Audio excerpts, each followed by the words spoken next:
What's up guys? Last week, nagkaroon kami ng second quarter meeting dito sa NTEX. Nag-usap kami tungkol sa iba't ibang HR at operational matters para mas mapaganda pa yung sistema ng kumpanya.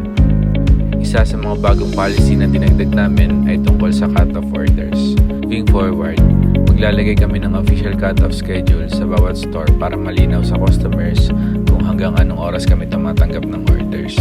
Importante ito para maging transparent tayo sa customers at para alam nila kung ano talaga ang official operating schedule ng bawat branch.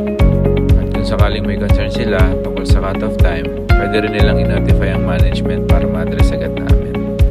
So yun, bukod doon, in-standardize rin namin lalo ang operations ng bawat store.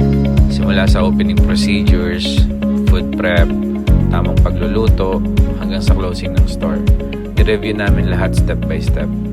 Actually, meron naman na talaga kaming standard operating procedures dati. Pero habang lumalaki yung NTEX at nadadagdagan ng staff, minsan may mga proseso na nalilimutan o kaya naiiba habang naipapasa sa iba't ibang tao. Kaya this time, ginawa na naming mas formal through our operations manual. Nakalista na lahat doon step by step para may malinaw na guide ang bawat staff at bawat branch. Napaka-importante nito kasi kapag hindi documented ang proseso, minsan may mga bagay na hindi na ituturo ng tama o may mga steps na nakakaligtaan. Kaya gusto namin na pare-pareho ang standards ng NTEX sa mang branch ka magpunta.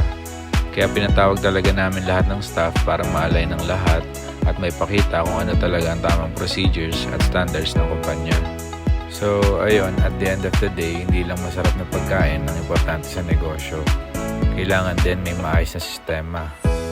Kapag maayos ang systems, mas consistent ang quality, mas maayos ang service, at mas maganda ang experience ng customers. Actually, marami pa kaming gustong i-improve, pero ito yung mga small steps na ginagawa namin para patuloy na mapaganda ang operations ng NTEX.